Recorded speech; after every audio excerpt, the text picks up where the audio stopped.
A lot of big condo markets are starting to look tired. Sellers are cutting prices, buyers are waiting, and the headlines make it sound like condos everywhere are slowing down.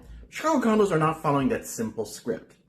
This is based on May 2026 data reported in June. Two-bedroom, two-bath resale condo market had 1.9 months of supply, a 10-day median listing to contract time, and sellers are getting 100% of the last list price. So no, this is not a dead condo market, but it's a much pickier condo market. And that is the strange shift. Buyers are still here, but they are not treating every Chicago condo the same. Rogers Park is underrated, but not easy. Near West Side has major future upside, but buyers are still taking more time. And Andersonville and Roscoe Village are still acting like scarce markets. And the HOA fee, that can completely change whether a condo that looks affordable is actually affordable. Hello, I am AD Anant Deoras, a 14-year Chicago realtor with a love of urbanism and a focus on relocation and selling. And today, I'm keeping this focus on condos because for a lot of people moving to Chicago, buying their first place, selling their first condo, or trying to stay in a walkable neighborhood without jumping all the way into single-family home pricing, condos are where the real decision starts. And we could talk about townhomes and single-family homes too, yes, absolutely. But that becomes a totally different video, and honestly, too much data at once. So in this one, we're narrowing the lens, and we're looking at Chicago condos and asking a very practical question. Where is the market still moving fast? Where are the buyers slowing down? And what should you actually care about before you make a move? Because the mistake I see buyers making is that they hear one headline, they look at one price, or they fall in love with one neighborhood and they assume that they understand the market. You don't. Not until you look at the neighborhood, the price band, the building, and the monthly payment. Let's start citywide because this is where the average person gets misled. If you only listen to the national condo headlines, you might assume buyers suddenly have all the leverage everywhere. But Chicago's two-bedroom, two-bath resale condo numbers do not say that. Median price was $475,000, up 5.6%. New listings were down 9%. Month supply was 1.9. Median listing to contract was 10 days. And the sellers were getting 100% of last list price. Now here's the important part. That does not mean every Chicago condo is flying off the shelf. Please do not hear me. Please hear me when I say that. Citywide numbers tell us Chicago still has activity. The neighborhood data tells us where buyers are getting picky. That is a shift. Buyers did not disappear. They are just choosing where to compete and where to hesitate.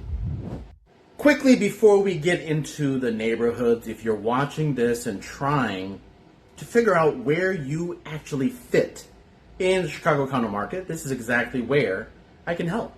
You can schedule a real estate consult with me using the link in the description or the QR code right on the screen.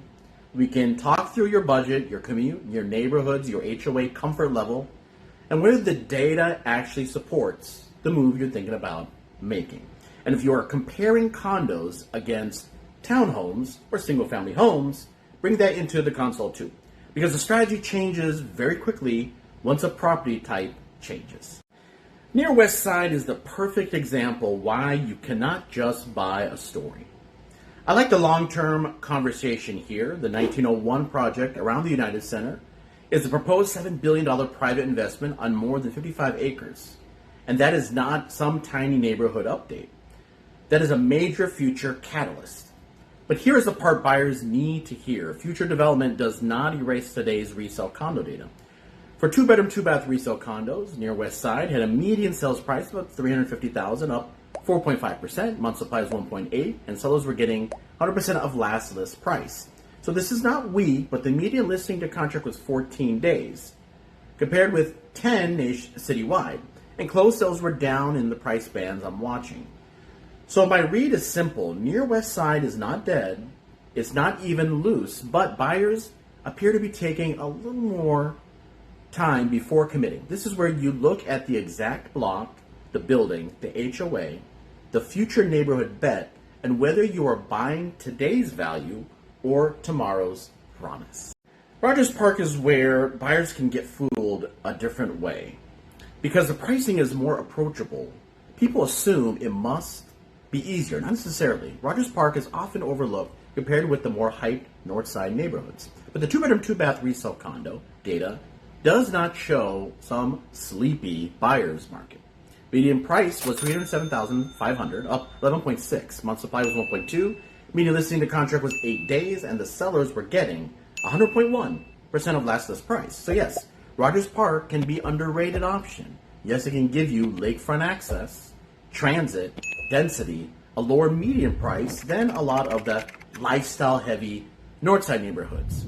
But affordable does not mean easy. That is the trap. If a good condo is priced correctly in Rogers Park, buyers are already paying attention. Now, Andersonville and Roscoe Village are a completely different animal.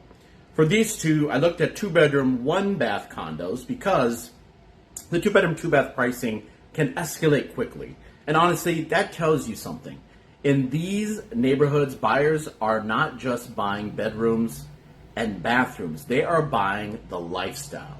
It's very important. They're buying walkability, local restaurants, neighborhood identity, parks, coffee shops, and the feeling that the neighborhood itself is part of the value.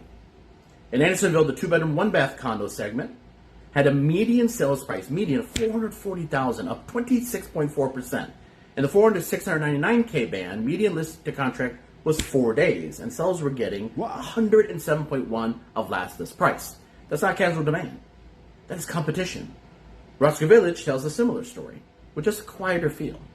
Median sales pricing was $370,000, up 8.2%. Month supply was 0.6, and in the 400 to 690K band, median listed contract was also 4 days, with sellers getting 105.6% of the last list price. Now, neighborhood level sample sizes are smaller, so I'm not going to sit here and say every single condo is guaranteed to sell in a weekend. That would be lazy, but the direction is very clear. When lifestyle scarcity and the right listing line up, Chicago buyers are still moving fast. This is probably the most practical part of the whole video.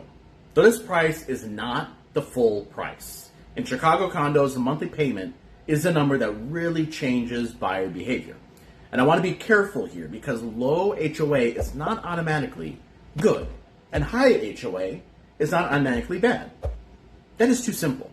A higher assessment may include staff, reserves, building maintenance, heat, cable, internet amenities, or other services.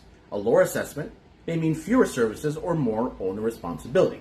But either way, the HOA changes the buyer pool. I looked at a West Town townhome listed at $580 with a $150 a month assessment and 2 garage spaces. I looked at a West Town condo listed at $434,000 with a $218 assessment. And I looked at a Lakeview condo listed at $459,900 with a $335 assessment. And then there was a Lakeshore Drive high-rise listed at $260K, but with a $1,016 monthly assessment. That is the part that makes buyers stop and recalculate.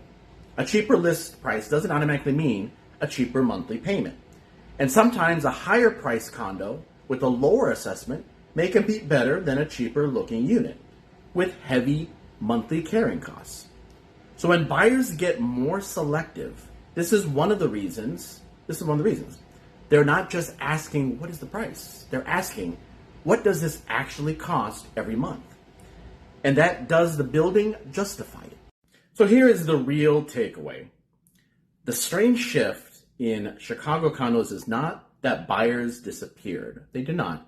The citywide numbers are still tight and the best listings are still moving.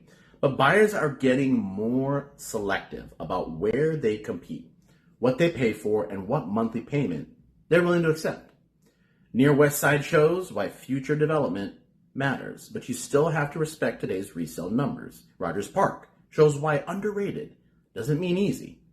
Andersonville and Roscoe Village show that lifestyle scarcity is still powerful, and the HOA examples show why the monthly payment can completely change the story. So do not make your decision from one headline, one list price, or one national trend. Chicago condos are neighborhood by neighborhood, building by building, and payment by payment. Respect the data, respect the math, and then decide if the lifestyle is worth it. I'm AD, as always, your Chicago Urbanism Realtor. I'm going to see you on the next video.